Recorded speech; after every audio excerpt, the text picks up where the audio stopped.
আসসালামু আলাইকুম রহমতুল্লাহ। আমাদের এই ঘরের মধ্যে গত এক মাসে আমরা অনেক মুরগি কিনে এনেছিলাম, অনেক মুরগি রেখেছি, অনেক মুরগি এই জায়গা থেকে বিক্রি করেছি। এখন হয়েছে কি, এই ঘর থেকে গন্ধ আসতেছে, অর্থাৎ মুরগির মলের গন্ধ আসতেছে। আমরা এখানে প্রতি এক মাস পর পর একটা কাজ করে থাকি, তা হলো পুরো ঘরের যে লিটার গুলো আছে এই লিটারের মধ্যে আমরা চুন কিংবা ব্লিচিং পাউডার দিয়ে তারপর একটু উলট পালট করে দিলে হয় কি গন্ধটা চলে যায়, জীবাণুগুলো মারা যায়। তো মাঝে মধ্যে আমি ডাক্তারের পরামর্শ নিয়ে থাকি, ডাক্তার সাহেবরা এই পরামর্শটা আমাকে সবসময় দিয়েছে। তো আজকেও আমাদের এই পুরো খামারের মধ্যে চুন দিতে হবে, তো সেজন্য বাজার থেকে আমরা চুন এনেছি 20 টাকা কেজি করে। তো এখন সর্বপ্রথম আমাকে আমাদের এই যে জায়গাটা আছে এই জায়গার মধ্যে হচ্ছে চুনগুলো দিতে হবে। তো আমি চুনগুলো যখন দিচ্ছিলাম মুরগিগুলো একটু ভয় পাইতেছিল, তো আমি অনেক ভয়ে ছিলাম যে মুরগির পেটের মধ্যে ডিম যদি ভেঙে যায় তাহলে কিন্তু মুরগিগুলোকে বাঁচানো সম্ভব হয়ে উঠবে না। একটা বিষয় আপনাকে মাথায় রাখতে হবে, তা হলো আপনার ডিম পাড়া মুরগি যদি অতিরিক্ত পরিমাণে ভয় পায়, তারা যদি উড়াউড়ি করে, তাহলে হবে কি তাদের পেটের মধ্যে যদি প্রেসার পড়ে ডিমগুলো ভেঙে যেতে পারে, এতে করে আপনার মুরগিটা অসুস্থ হয়ে যেতে পারে, তারা মারা পর্যন্ত যেতে পারে। এরকম কোনো সিচুয়েশনে কখনো যদি আপনি পড়েন, অনুগ্রহ করে ডাক্তারের পরামর্শ নিতে পারেন আপনি। তো আমাদের এখানে এই কাজটা মোটামুটি কমপ্লিট হয়ে গেছে। এখন আমাকে করতে হবে কি,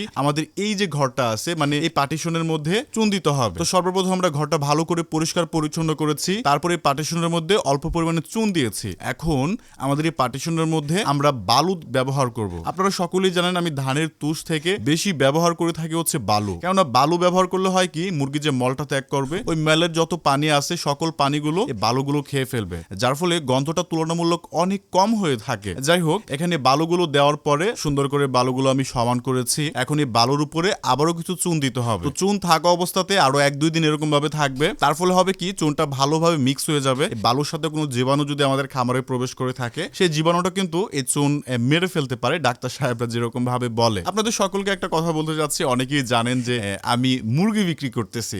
আমাদের এলাকায় সুন্দর সুন্দর মুরগি পাওয়া যায়, সেই মুরগিগুলো কিনে আমাদের অডিয়েন্স যারা আছে, যারা সুন্দর সুন্দর মুরগি কালেকশন করতে যাচ্ছে, তাদের কাছে আমরা এগুলো অল্প দামেই সেল করছি। তো অনেকেই বলে ভাই আপনার নাম্বার কোনটা, আজকে আমি আমার নাম্বারটা শেয়ার করতেছি। এই যে একটা নাম্বার দেখছেন, এটা হচ্ছে আমাদের হোয়াটসঅ্যাপ নাম্বার। কারো যদি প্রয়োজন হয় এই হোয়াটসঅ্যাপ নাম্বারে মেসেজ দিতে পারেন। তো যাই হোক, সকল কাজ শেষ হয়ে গেছে, এখন আমাদের বাড়িতে আসছে মুরব্বি বেটা। তো আজকে ভদ্রলোকের বাড়িতে আমাদের পিঠার দাওয়াত আছে, সেজন্য ভদ্রলোককে আমি দুপুরের দিকে আমাদের বাড়িতে নিয়ে আসছি। আর হ্যাঁ, মুরব্বির ভিডিও দেখার জন্য কারা কারা অপেক্ষায় ছিলেন অবশ্যই কমেন্ট করে আমাদের জানিয়ে দিতে পারেন। আমি ঘরের মধ্যে কাজ করতেছিলাম, তখন আমার খাবারের মুরগিগুলো কুকুরকুক শব্দ করতেছিল। তখন মুরব্বি বেটা দৌড় দিয়ে গেছে যে ডিম পারছে নাকি, মানে সেও বোঝে মুরগি ডিম পাড়ার পরে কুকুরকুক শব্দ করে। ও দৌড় দিয়ে খাবারে যখন গেছে, গিয়ে দেখতেছে যে ডিম পারছে, তাড়াতাড়ি করে আমার কাছে আসছে, এসে বলতেছে যে মামা খাবারে তো ডিম পারছে, মানে কথা তো বলতে পারে না, মানে আমাকে হ্যাঁ হ্যাঁ মানে এভাবে দেখায় বলতেছে। তার সাথে সুন্দর করে খামারে গেছে, গিয়ে দেখি আসলেই 2টা ডিম পারছে, আলহামদুলিল্লাহ। তারপরে ভদ্রলোককে নিয়ে আমরা সুন্দর করে মুরগিগুলোকে খাবার দিছি,